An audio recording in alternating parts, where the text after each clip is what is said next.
Aloha Theatre is currently in rehearsals for Shakespeare's Romeo and Juliet, which opens next month. We are excited to release performance details soon, but in the meantime, let's get to know the actors who are playing Romeo and Juliet, the star-crossed lovers. Amelia Thorne playing Juliet, and Jacques Malan playing Romeo. Welcome, you two. How does it feel to be cast as two of likely the most well-known characters of all time?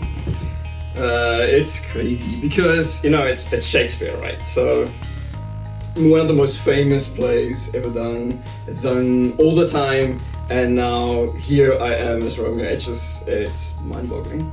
But I think with that comes serious expectations, and your relation to that, and what you think about that, what you take in from that, it's super important. And sure, I'm gonna listen to those expectations, and I'm gonna take what I need from it. But I know that I'm bringing something unique to the character, and I think that's important. And so, yes, super well known, people have expectations, but I know that I'm gonna enjoy bringing my unique self to the character, because I think my view in playing Romeo is different, and that's cool. Yeah, I think so. I had not thought of it in that way until you brought it up, that in fact it is a very recognizable character. I've seen lots of Juliets over time. I read the play, I've studied the play for school, and so I thought Juliet would be very familiar to me, but she is not. As we read the script together for the first time as a cast, as we started taking the show in as a unit, and then myself sitting with the script, I realized that I really didn't know her very well at all, which was exciting. It was exciting to get to understand that that I had a lot of work to do, but also that it didn't feel like there was a Juliet that I had to step into, right? That she's a living, breathing character that we get to bring to life. Define chemistry, and what are you both doing to create that chemistry on stage? You surprise me all the time, which is good. Probably you like it, so that's probably good. Yeah, like adding new things in, I think, and as we get to know each other better, it becomes easier to not pretend that we have chemistry on stage. So that's getting to know each other. Yeah. Right. We take the ride up here from Kona, we take it and we listen to music and we chat about life, and I think that's how it develops with us, and it's working really well. Good. Yeah, I agree. Thanks. Tell me about your ride over here. What do you guys do? Do you run lines? No. That would be smart. Yeah, that would be smart, but we don't. She made a legit playlist. 90s plus Lady Gaga, so Right. It's a Romeo and Juliet playlist. Yeah, I definitely have a playlist on Spotify as well. Nice. That's Romeo and Juliet. Very.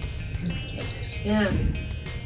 So with that being said, we've got these characters who are not only well known but have this intense chemistry. But how is it feel to kind of portray that chemistry or these intimate characters in these really very unique times?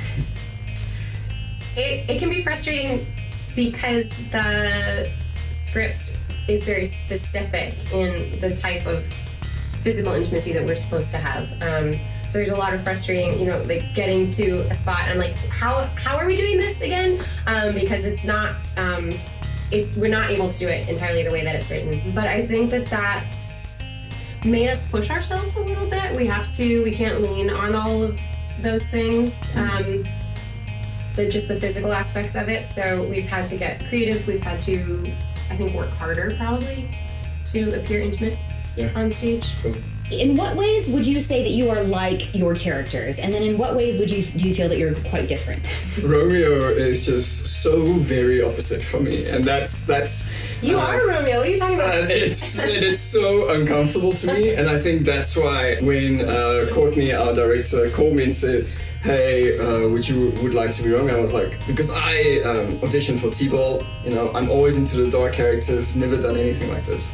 It made me super uncomfortable in the moment. I was like, yes, absolutely, because that uncomfortable place is where I know I'm gonna grow and I'm learning. It's such a learning curve, because, like Romeo is like this. and I'm as a person, I'm usually not. And so he teaches me a lot. I'm enjoying the process. I agree. I didn't think I was much like Juliet at all. She's prone to outburst. She's, I think, more impulsive than I would say that I am. Although as I'm working with her, I think that she could tell you that she's thought through everything really, really well. So I don't think she would describe herself as impulsive, but I am a romantic. And so that was easy to lean into. I think I'm more like Juliet than I thought I would be, but it's a huge stretch for me, especially in bringing intensity to these moments that Amelia, would interact with very differently as a person. Is there anything that you would like our particular audience to take away from our particular version of Romeo and Juliet? I would like them to not feel like it was produced in a pandemic. Theater is suspending reality, right? And we have a lot of heavy reality to suspend right now. So that's my biggest goal. The theme is so important to me that love really can help you to rise above circumstances. You know, Romeo and Juliet, they're in this feud, in between this feud, and they choose to rise above it and say love is the answer, and that will fix things, and which is so applicable in our times and so other things. So I think having that theme, it's rich and it's very much needed. So I'm all for it.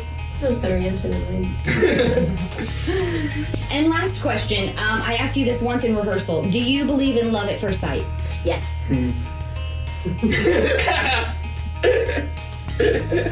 Yes. For me, I say in that moment, I believe there's attraction at first sight, and then love is a choice that becomes really a choice every day. So I think that's great. Well, thank you guys for watching. Stay tuned for show details and see more. You will soon see more of Jacques and Amelia.